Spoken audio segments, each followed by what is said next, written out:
Майские праздники уже не за горами. В этом году нас ожидают сразу 7 выходных. В такие дни нельзя остаться дома и упустить замечательную возможность общения с природой, друзьями, семьей, а также ближе познакомиться с историей родного края. А для того, чтобы хорошо отдохнуть, не обязательно покидать республику, уверяют в комитете по туризму. Аланские ворота, 100-метровая башня Согласия, мемориал памяти и славы. Профессиональный гид познакомит ближе с историей народа и расскажет о малоизвестных фактах, которые должен знать каждый житель. Также в канун 9 мая будет запущен патриот-тур по военному патриотическому маршруту Малгобекского района. На сегодняшний день, можно сказать, их более 30.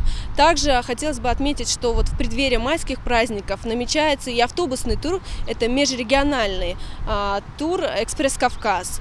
За несколько дней туристы посещают все регионы Северного Кавказа, и Ингушетия не в стороне.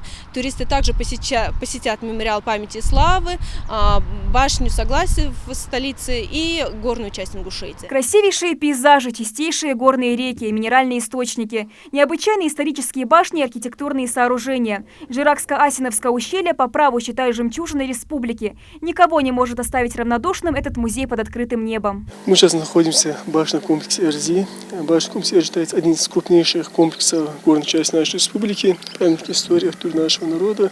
Родовые комплексы многих наших ингушских фамилий, это около 24 фамилий, которые вышли. С этого селения Яндиева, Евкуровой, Мамилова, все это в основном такие крупные фамилии, которые вышли из этого комплекса. Здесь боевые башни, Вов. Такие башни встречаются лишь на тех местах, где проживали сами ингуши.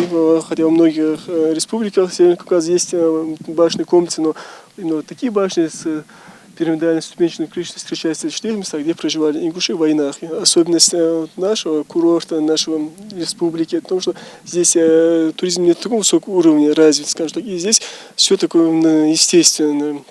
Сотни туристов ежегодно приезжают сюда любоваться необыкновенной красотой горных пейзажей. Останавливаются они, как правило, во всесезонном горнолыжном курорте Армхи. И хотя сейчас в гостинице туристов нет, на майские праздники забронировано уже около 100 номеров. Мы находимся с вами в номере люкс, который оснащен своей личной кухней, холодильником, также гостевой комнатой и непосредственно спальней своей. Также открывается прекрасный вид на гору-столовую.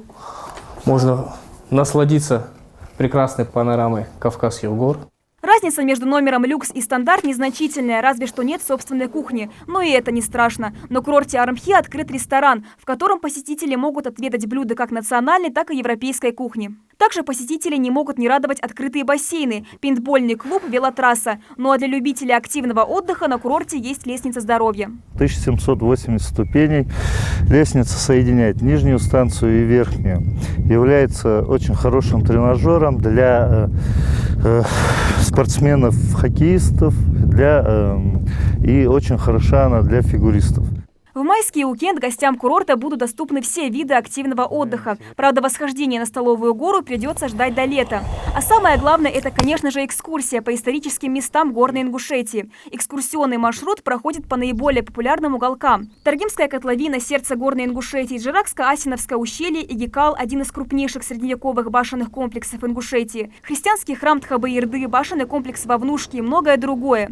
Особым интересом у туристов пользуется поистине уникальное место – склеп с могилой барса. Что неудивительно, ведь это первый случай в истории Ингушетии, когда была объявлена кровная месть из-за гибели животного.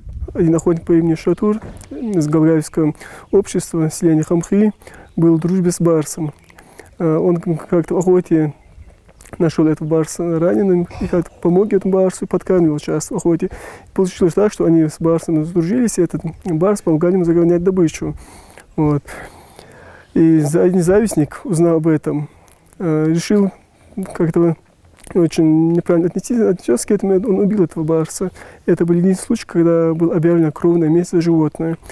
И того, кто убил этого барса, позже поймали и судили в Хамхи, его казнили за это, а барсу дали человеческое имя и со всеми почестями, которые полагают человеком, и похоронили там. И до сих пор могила барса, но сохранилась в селении Хамхи. Уникальный туристический уголок. Так Ингушетию вспоминают те, кто уже успел отдохнуть в регионе. Турист может постучаться в любой дом, и его радушно примут. Такое действительно редко где встретишь, отмечают гости. А также помимо эстетического удовольствия нельзя не отметить пользу горного воздуха, минеральных оздоровительных источников. Нет ничего прекраснее, как устроить пикник в окружении необыкновенной красоты каменных башен. Ожидается, что на майские праздники республику посетят более 5000 туристов и экскурсантов. По республике курсируют 30 действующих экскурсионных маршрутов. Ингушетия также входит в маршрут 5 межрегиональных туров. Сама культура отдыха, она должна быть у нас. Пока ее, к сожалению, все-таки семьями ингуши не едут отдыхать. Если едут, очень редко.